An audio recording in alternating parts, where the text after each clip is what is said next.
Have you ever noticed how a $100 bill 50 years ago bought a lot more than a $100 bill today? That's inflation in its simplest form. In this video I'll explain exactly what inflation is, how we measure it, and what causes your precious money to evaporate as time goes on. And stick around because I'll even show you how to beat inflation, and by the end of this video you will understand inflation better than most adults ever will. Let's start with the basics. Inflation means that over time the general level of prices goes up. Not just one item like fuel or eggs, it's when most things you buy cost more than they used to. Your $100 bill is still worth $100, but it buys less. That's because its real value has decreased. So the question then is, how do we measure the amount of value you are losing? This is where something called the Consumer Price Index or CPI comes in. Think of it like a shopping basket filled with everyday items. Food, rent, transport, clothes, electricity, and so on. Every month, economists check how much that basket cost, and they track the changes. Then they compare the current cost to what it cost a year ago. The percentage difference is the inflation rate. Now, in order to avoid the effects of inflation, we have to understand its causes. The causes of inflation aren't difficult to find. Some people blame the government or central banks for printing money. Consumers blame farmers for increasing food prices. Farmers blame shopkeepers for taking extra profits. Trade unions want to push up employees' salaries and wages without increasing their productivity.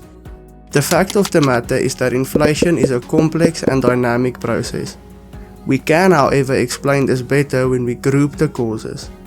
Introducing demand pull, cost push, and expectation inflation. Demand pull inflation.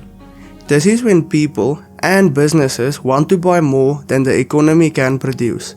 Maybe it's because of low interest rates causing people to spend more, government spending, or even foreign countries buying more of our products. Say a stickman is selling sticks. Many businessmen come to buy sticks to improve their factories. Stickman sees demand is high, so he raises his prices to manage supply. This helps him to not run out, and he could maybe earn more.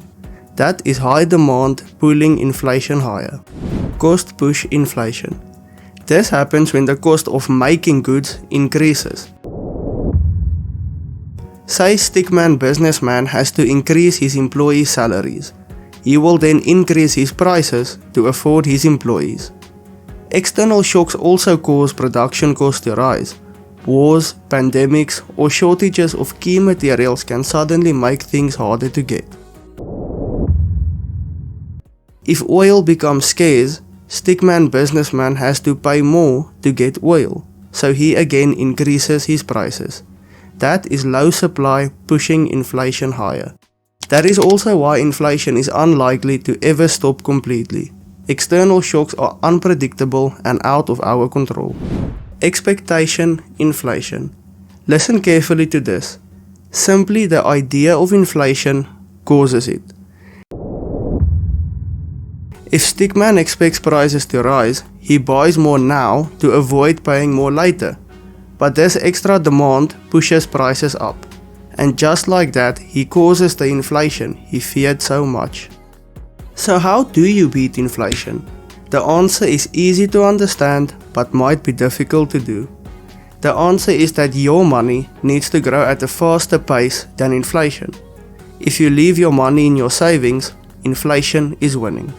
But investing, whether in property, stocks, bonds, banking products, the list continues. Investing gives your money a chance to grow faster than inflation, if you invest wisely. Want a great investment? Hit subscribe. It costs nothing and might pay off in knowledge. Hit the like button while you're down there and comment what else I should teach you.